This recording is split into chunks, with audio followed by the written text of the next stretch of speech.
Okay, I'm making a YouTube video just to show my take on a chain oiler. I've been thinking in terms of putting a chain oiler on the bike for a long time. There's no main stand on an SZR, and oiling with spray grease is a pain in the ass. So I don't like any of the main kind of market chain oilers. I don't like the system by which they put the oil on the chain dripping onto the chain. It seems pretty random, even if you have plenty of sophisticated means of metering the oil out or shutting it off when the bike is turned off. I think you're better off choosing when you want to oil it yourself. So my solution is a primer bulb off a chainsaw or lawnmower. Link the primer bulb to a brake fluid reservoir, fill it full of EP90 chain oil, and then instead of using any kind of a drip feed onto the chain, what I did was I used the chain guide on my bike, because the chain guide fits snugly into the chain. So I basically ran a pipe into the raised portion of the chain guide, which rubs off the rollers. So the oil is fed out right into the rollers and penetrates in under the roller. There's also a weep down that keeps the O-rings nice and oiled. So basically what you do is press the primer bulb, just reach over as you're driving. The chain is going past the oil hole as you press it. So I'll just raise the chain up here, hold on, and press the button. Okay, as you can see, the oil is fed up out of the hole.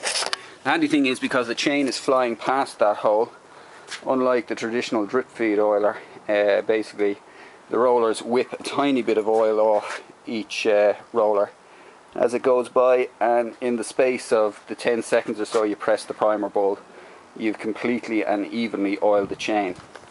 The point at which you're oiling it is just before the front sprocket cover, so any oil that tends to fling immediately, and it is fed to the inside of the chain, so it does tend to spread before it flings, tends to get flung into the chain case. The result of that is once in a while you get a drip out of the chain case onto your garage floor. Not really an issue, considering the drips you can see there are the result of the last 700 miles.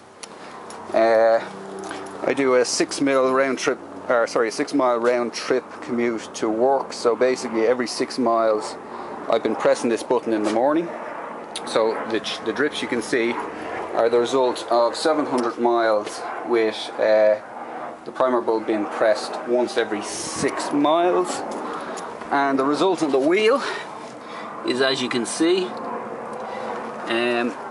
really, as far as I can tell, what you're looking at is brake dust, the amount of which is contributed by the chain oil is not a hell of a lot, I'd say. Certainly you don't get much in the way of streaks that you normally see with chain oilers. So again, like I say, the condition of the wheel now is the result of 700 miles of driving with the primer bulb being pressed every 6 miles.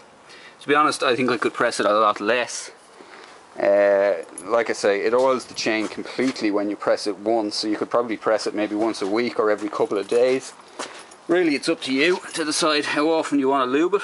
The other advantage over chain oil in a spray can is the oil is EP90. It's not tacky, it's heavy, so it tends to stick on the chain, but when you want to clean the chain, you can just wipe it off, because basically the oil is more like a solvent.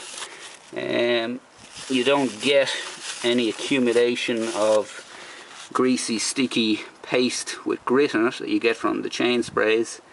The entire system tends to stay clean, you don't get build up of grease, and as you can see, cleaning the chain is very easy.